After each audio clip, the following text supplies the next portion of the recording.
শুভ সকাল ছাত্রছাত্রীরা, যারা রেভারেন্ড ফলস হাই স্কুল কারিগরি শাখা দশম শ্রেণী ইলেকট্রিক্যাল ও মেকানিক্যাল ট্রেডে অধ্যয়ন করছ, তাদেরকে আত্মকর্মসংস্থান ক্লাসে স্বাগতম জানাচ্ছি।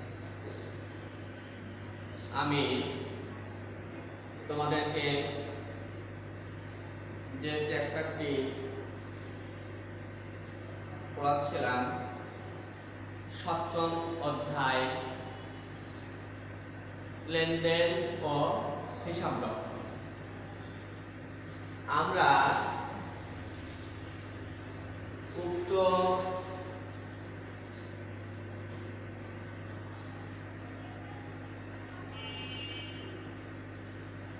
চ্যাপ্টারের নকদানবহির গাণিতিক সমস্যা নিয়ে আমরা সমাধান করছিলাম। আমরা পূর্বের ক্লাসে দুগ্রহ নকদান বই দেখেছি। আজ আমি তোমাদের এই সপ্তম অধ্যায়ের এক্সারসাইজ থেকে তোমরা বইয়ের পেজ নাম্বার 78, এখানে দাগ নাম্বার 4 একটি দুগ্রহ নকদান বই দেওয়া আছে। এই নকদান বইটি আমি এখন তোমাদেরকে করে দেখাবো। তার আগে আমি একটু এই অঙ্কটি বোর্ডে লিখছি, তোমরা একবার দেখে নাও। মেসার্স সাম্য অ্যান্ড কোং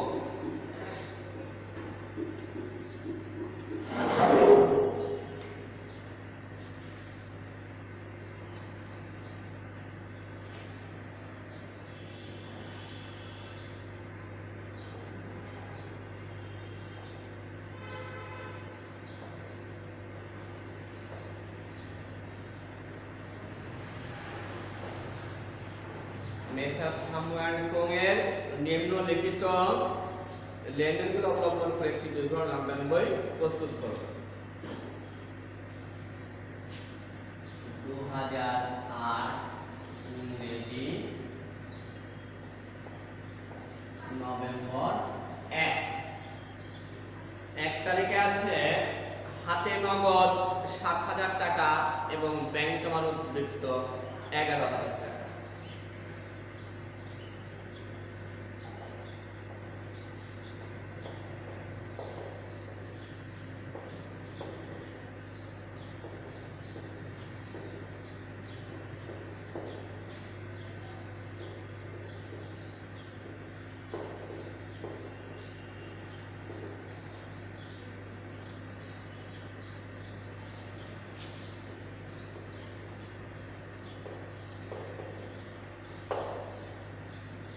নভেম্বর 5 মিস্টার শুভ নিকট 4,000 টাকার মাল বিক্রয় করা হলো এবং চেকের মাধ্যমে অর্থ পাওয়া গেল। নভেম্বর 5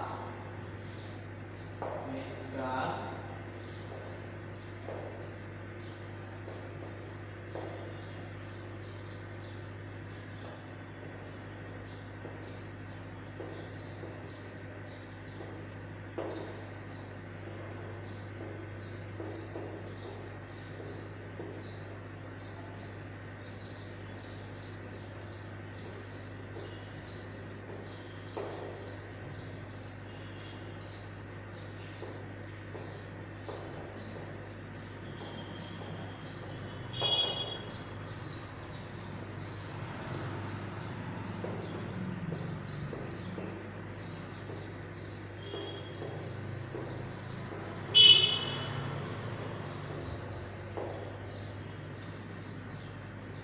নাম্বার 7 নভেম্বর 7 মাল ক্রয় করা হলো, 1,000 টাকা চেকের মাধ্যমে অর্থ পরিশোধ করা হলো।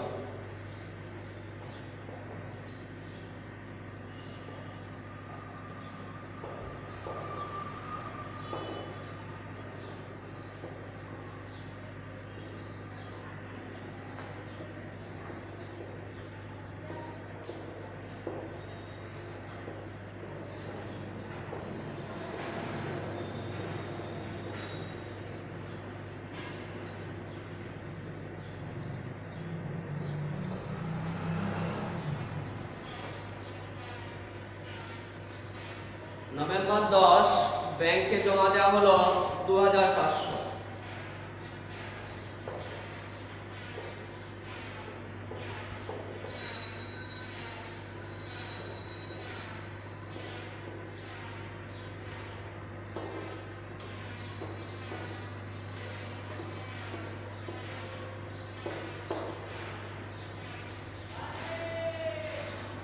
নভেম্বর 12 অফিস প্রয়োজনে 1000 টাকা ও ব্যক্তিগত প্রয়োজনে 350 টাকা উঠানো হলো।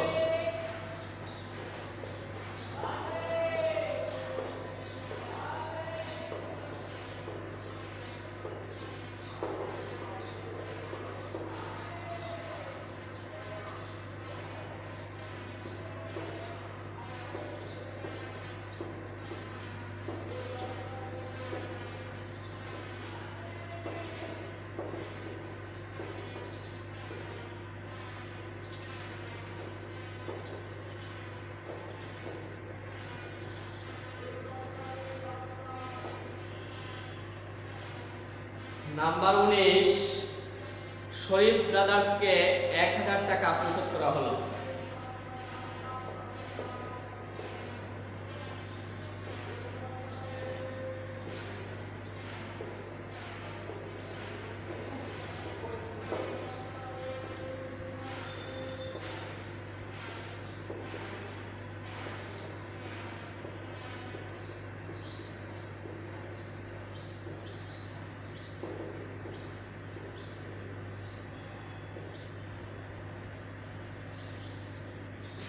নাম্বার 21 সালামের নিকট হতে প্রাপ্ত 4000 টাকার একটি চেক ওই দিনই ব্যাংকে জমা দেওয়া হলো।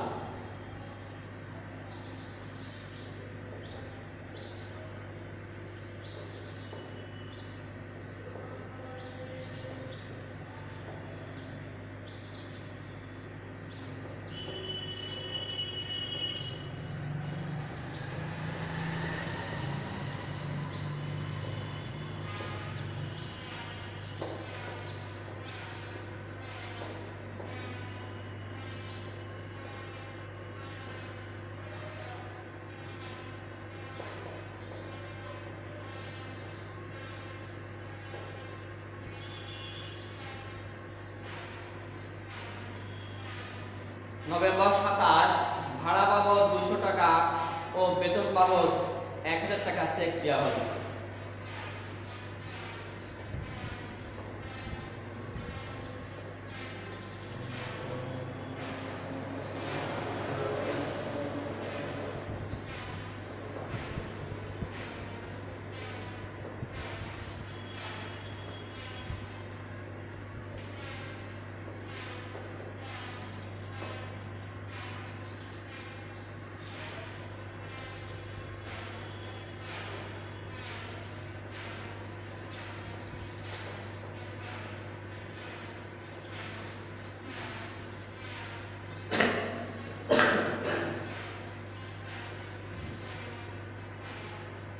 এবার নভেম্বর 29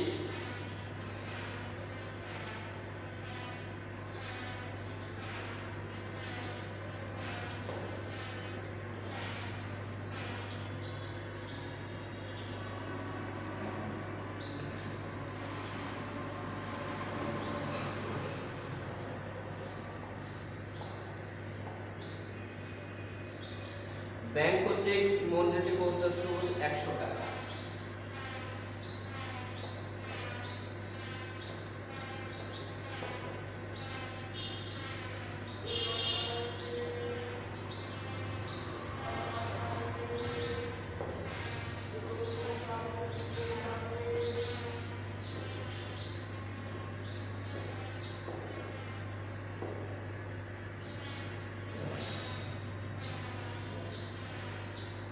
ধার্যকৃত চার্জ 200 টাকা।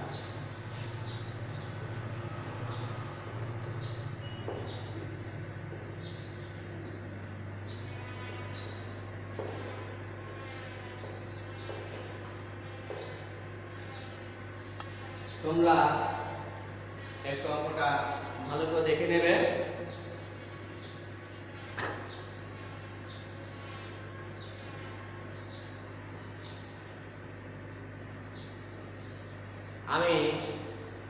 আজ তোমাদেরকে আগের দিন পুরো অঙ্কটি দেখিয়ে দিয়েছি, কিভাবে ব্যালেন্স নির্ণয় করতে হবে সেটাও দেখিয়ে দিয়েছি।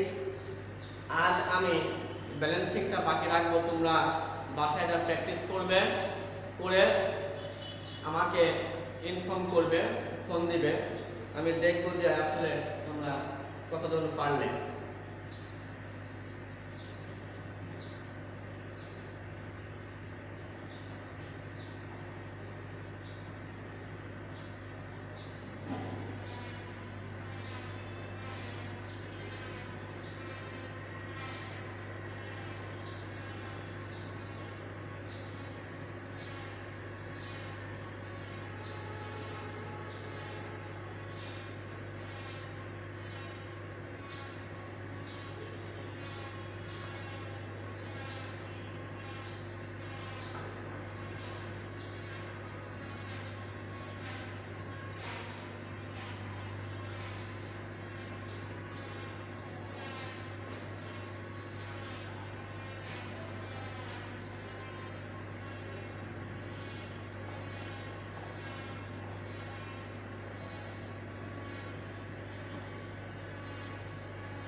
প্রথমে ইলেকট্রিক্যাল প্রতিষ্ঠানের নাম মেসার্স সাম্য and co.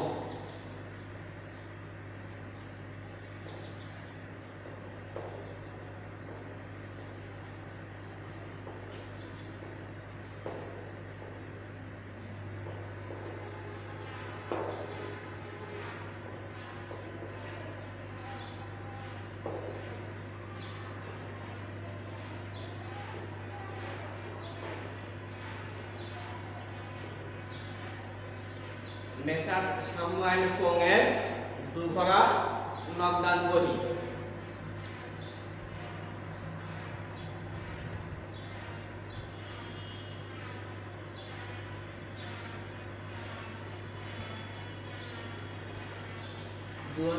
November.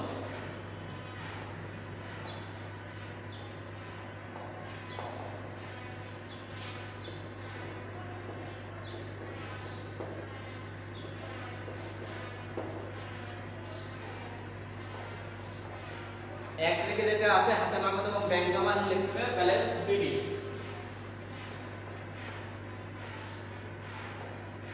Balance BD হাতে নগদ ৭০০০, উদ্বৃত্ত ১১০০০। ব্যাংকের টাকা ব্যাংকে করে। নাম্বার ৫ মিস্টার শুভনিকর ৪০০০ টাকা মাল বিক্রয় করা হলো এবং চেকের মাধ্যমে অর্থ পাওয়া গেল। তাহলে বিক্রয় হিসাব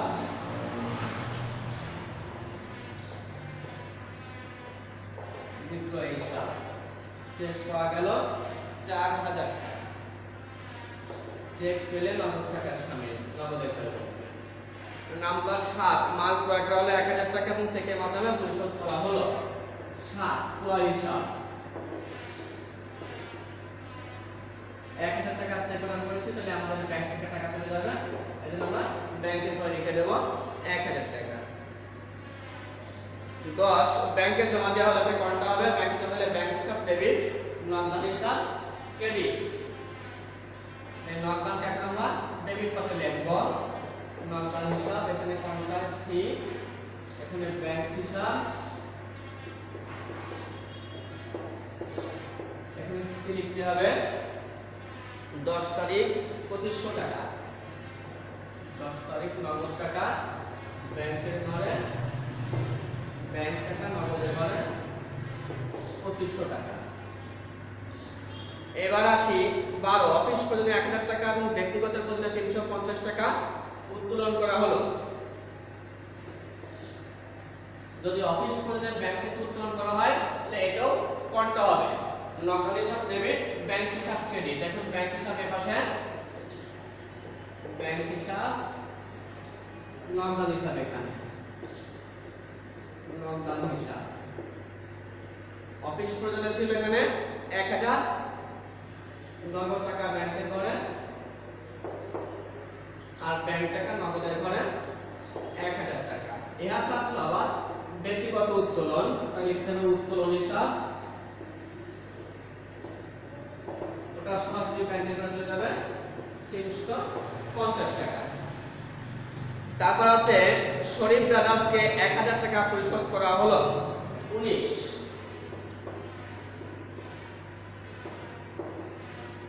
শরীফ ব্রাদার্স হিসাব 1000 টাকা নগদ।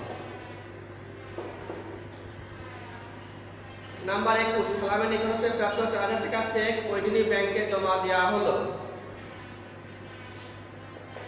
21 সালাম হিসাব, যেহেতু সালামের নিকট থেকে আমরা চেক করেছি পেই ব্যাংকে জমা দিলাম, এজন্য সরাসরি ব্যাংকের ঘরে 4000 টাকা বসে গেল। তারপর 27 ভাড়া বাবদ 200 ও বেতন গেল চেকে 1000 টাকা। নভেম্বর 27 ভাড়া হিসাব, এটা নগদে 200 আর বেতন হিসাব এটা চেকে দেওয়া হয়েছে 1000 টাকা। এটা ব্যাংকে করে এখানে আমরা ভাবে 1 ও 2 দিয়ে দেব। তারপর আছে নভেম্বর 29 ব্যাংক কর্তৃক মঞ্জুরকৃত সুদ 100 টাকা ও ধার্যকৃত চার্জ 200 টাকা।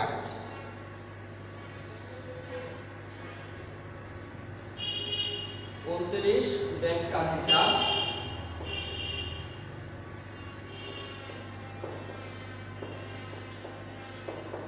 ব্যাংক চার্জ হিসাবে ব্যাংকে করে যাবে 200 টাকা। আর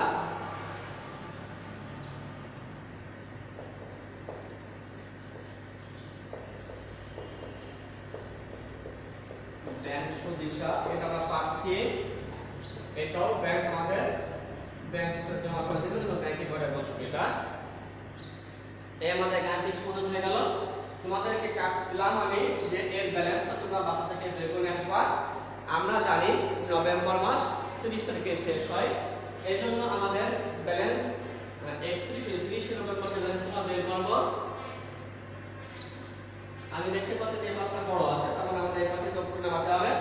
তাহলে আমরা এই পাশে ব্যালেন্সটা দিলাম, আমাদের এখানে